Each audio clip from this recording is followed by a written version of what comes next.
My name is SmartAlec24, and this is No Labels Allowed.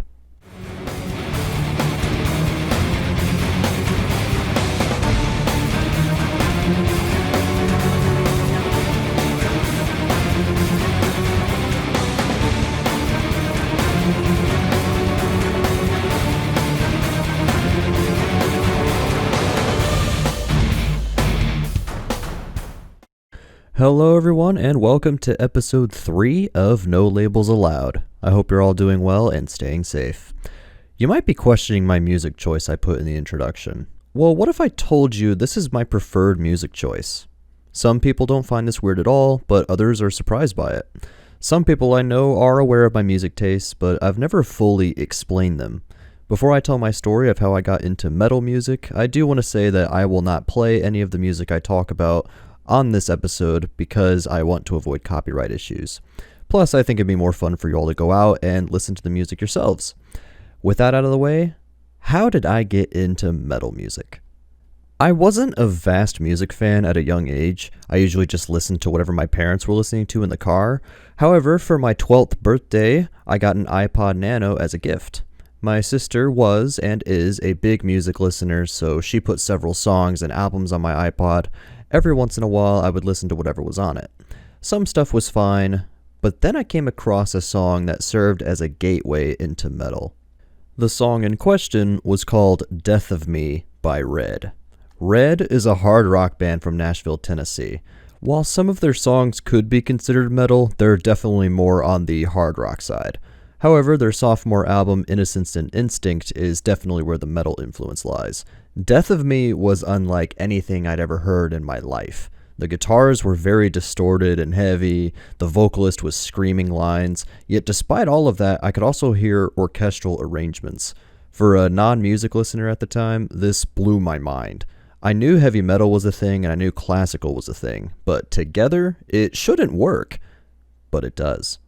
Red was my go-to band for a couple of years. I really enjoyed their albums End of Silence, Innocence and Instinct, and Until We Have Faces. However, their fourth album, Release the Panic, I felt was a pretty weak album overall. It felt more like a pop rock album. They said ahead of time that they were going to do something different for that album, which is fine, but I don't think the album holds a candle to anything that came before it. Why am I addressing this album? Because it was around this time that I finally decided to expand my music horizons.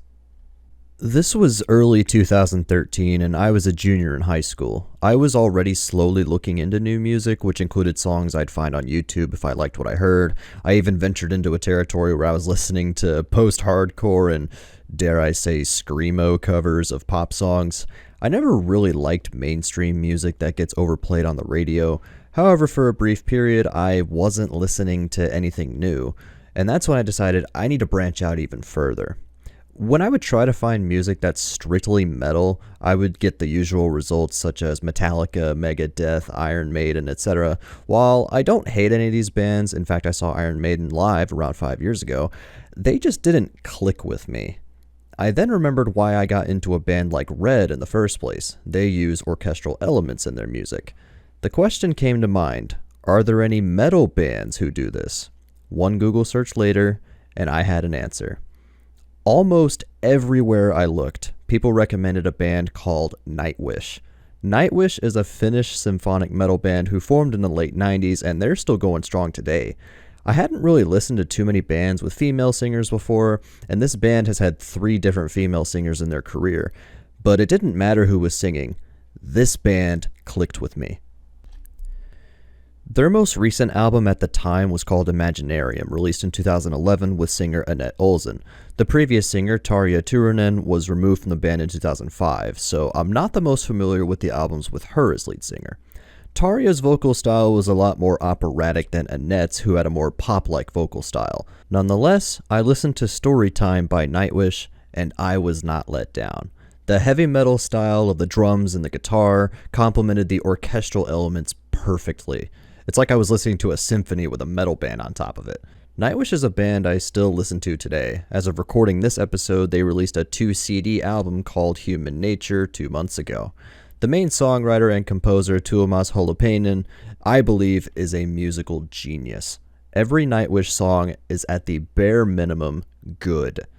Their current lead singer, Floor Jansen, is my favorite Nightwish singer, as she can do both styles of singing that Tarja and Annette did before. And then some. Even with this, my exposure to metal isn't quite finished. There would be bands that come and go, but I wanted to hear something heavier. Nightwish has some heavy songs, don't get me wrong, but how heavy can the metal side of a symphonic metal group be? I was even open to genres such as metalcore and deathcore, which fuse hardcore punk and metal or death metal. This wasn't something I could easily search. In fact, this next find was totally on accident. I came across a band's metalcore cover of E.T. by Katy Perry. I decided to look into the band a bit and saw that they had an album coming out soon. There was an album teaser video on their YouTube channel, so I decided, might as well check it out. Turns out, they play symphonic metalcore.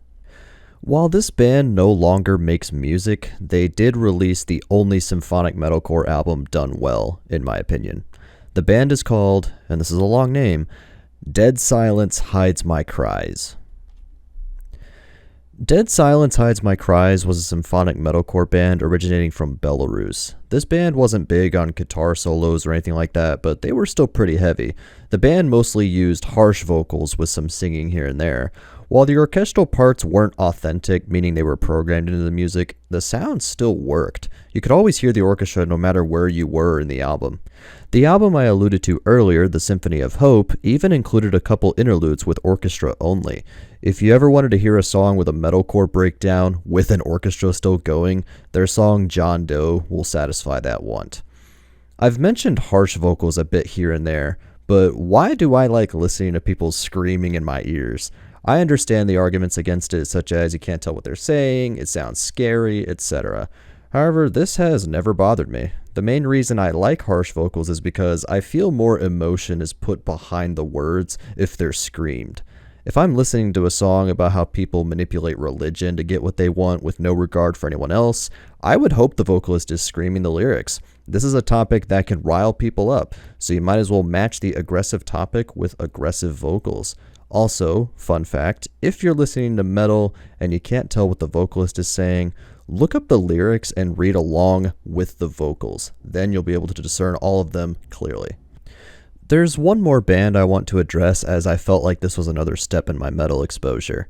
This next band I want to talk about, I found through a friend in college. He showed me videos from a YouTuber named Penguin Zero, known today as Moist Critical. Critical's videos used to include music in the background, and my college friend bought an album from that band who was featured in a video. He was actually driving me back home one day, and he had this music playing. It got to this album, and it began playing a song from it. It was a melodic death metal song with orchestration mixed in. Obviously, this got my attention.